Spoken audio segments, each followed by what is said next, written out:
La parole est à monsieur Michel Herbillon. Merci, Monsieur le Président. Ma question s'adresse au Premier ministre. Ce dimanche 12 décembre, les habitants de Nouvelle-Calédonie se prononceront sur leur souhait de rester ou non français. Ce référendum prévu par les accords de Nouméa est absolument crucial pour la Nouvelle-Calédonie. Il l'est tout autant pour la France, car c'est l'unité de la nation française qui est en jeu. Et c'est aussi la présence et l'influence de la France dans la zone Pacifique qui peuvent être mises en cause.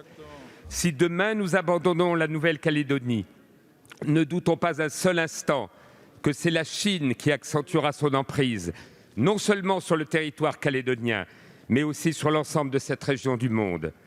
La Chine qui a d'ailleurs les yeux rivés sur ce référendum, alors que pendant ce temps-là, en métropole, le gouvernement fait preuve d'un silence assourdissant.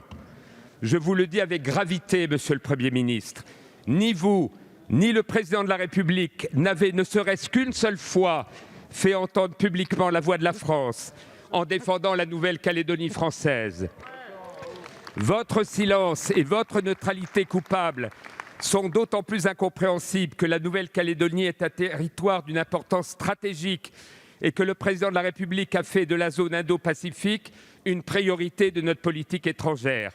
Une priorité qui a d'ailleurs été grandement mise en mal par le fiasco de la perte des contrats des sous-marins avec l'Australie.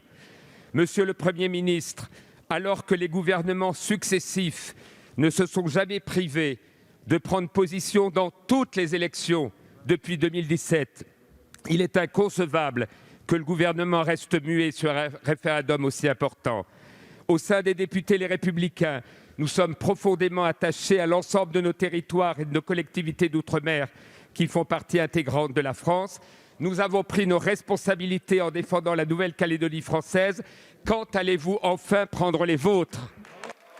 Merci, monsieur le député.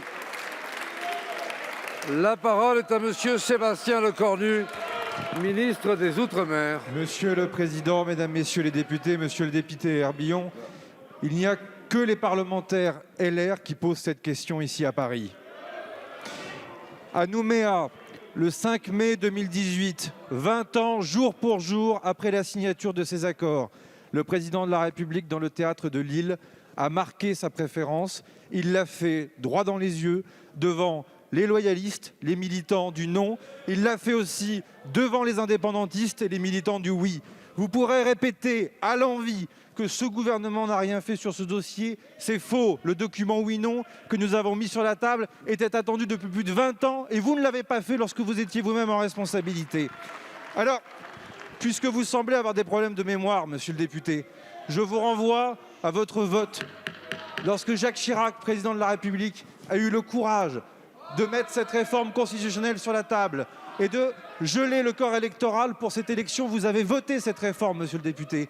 Il fallait aussi du courage pour Nicolas Sarkozy de faire reconnaître les deux drapeaux et de faire flotter ce drapeau indépendantiste à côté du drapeau français.